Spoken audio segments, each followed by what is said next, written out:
Jimmy Alapag balik PBA bilang head coach ng NLEX Road Warriors. Retirement ni Japet Aguilar nalalapit na.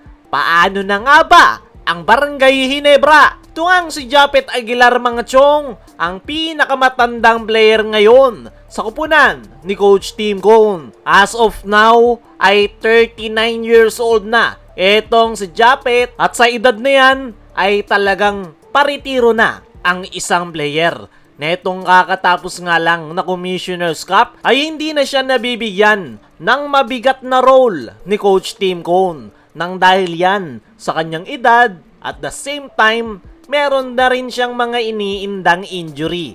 Kaya naman limitado na lang yung playing time netong si Japet sa Barangay Ginebra. Ipapasok na lang siya ni Coach Tim every time na kailangan nila ng pangdepensa sa loob ng painted area. Pero hindi na talaga gaya ng dati yung kanyang role sa kanyang kupunan. Una nang nag-retire itong si Japet Aguilar sa ating national team na Gilas Pilipinas. Dahil para kay Japet ay tapos na yung kanyang duty sa ating national team at panahon na para sa mga mas bata. Pero ang tanong, magre-retiro na rin ba si Japet Aguilar sa Barangay Ginebra? Ang sagot ay hindi pa, pero malapit na. Nagpapahiwatig na nga itong si Japet nitong mga nakaraan kung saan nabanggit niya sa kanyang huling interview na bago magsimula yung Game 7 ay kinausap niya ang kanilang resident import na si Justin Brownlee na baka ito na yung huling finals appearance nila para sa Barangay Ginebra. Ang magandang nangyari ay nakuha ng Ginebra ang kampyonato. Wala pang official statement ang Ginebra maging si Japet Aguilar patungkol sa kanyang magiging retirement. Pero malamang sa malamang, makikita pa natin si Japet Aguilar this upcoming Governor's Cup. Pero ang tanong lang ay kung makikita pa natin si Japet next season. Dahil ayon sa mga nakalap nating impormasyon ay talagang pinaplano na ni Japet Aguilar yung kanyang magiging retirement sa Barangay Ginebra. At isa nga sa pinakarason ay para magkaroon ng quality time sa kanyang pamilya, lalong-lalo na sa kanyang anak. Hindi lang maiwan-iwanan ni Japet Aguilar ang Barangay Ginebra dahil sa ngayon, wala pa talagang big man ang Barangay Ginebra na po pwedeng pumalit sa iiwanan niyang pwesto. Meron nga silang Ken Mike Carino na nakuha nitong mga nakaraan, pero as of now ay mukhang hindi pa ito fully integrated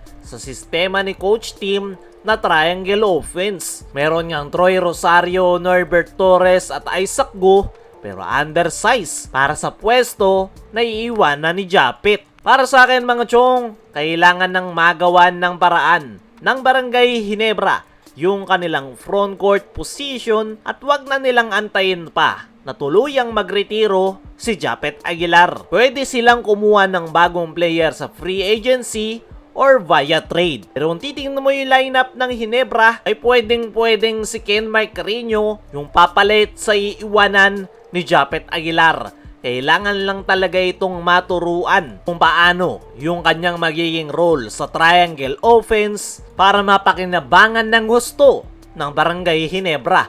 Pero isa rin sa nakikita nating dahilan kung bakit hindi pa masyadong ginagamit ni Coach Tim etong si Ken Mike Carino ay dahil kakagaling lang nito sa ACL injury. Hindi pa ito minamadali ni Coach Tim at sana lang talaga ay ito na yung papalit once na mag-retire si Japet Aguilar. Samantala, Jimmy Alapag balik PBA bilang head coach ng NLEX Road Warriors. Last April nga mga chong nang matapos ang NBA stint ni Jimmy Alapag as assistant coach ng Sacramento Kings. 6 na taon nga siyang naging assistant coach ng nasabing NBA team. After nun, wala na tayong naging balita. Pero sa inilabas na update ni Snow Badwa ay sa linggo ay nakaschedule ng magbalik ng Pinas si Jimmy Alapag kung saan siya na yung magte-take over as a head coach ng NLEX Road Warriors. Para sa akin mga chong, magandang balita yan para sa PBA dahil paniguradong maraming natutunan itong si Jimmy Alapag bilang assistant coach ng Sacramento Kings sa NBA na pwede niyang ma-apply sa PBA. At paniguradong panibagong excitement yan sa PBA at sana lang ay matigil na yung palaging nagiging alay ang NLEX Road Warriors sa TNT Tropang Giga tuwing nag-aharap sila sa playoffs. Ayo mga chong, ano ang masasabi nyo? Isa nga bang magandang balita na si Jimmy Alapag na ang magiging head coach ng NLEX? Ano rin yung masasabi nyo sa nalalapit na pagre-retiro ni Japet Aguilar? I-comment mo lang dyan sa ibaba.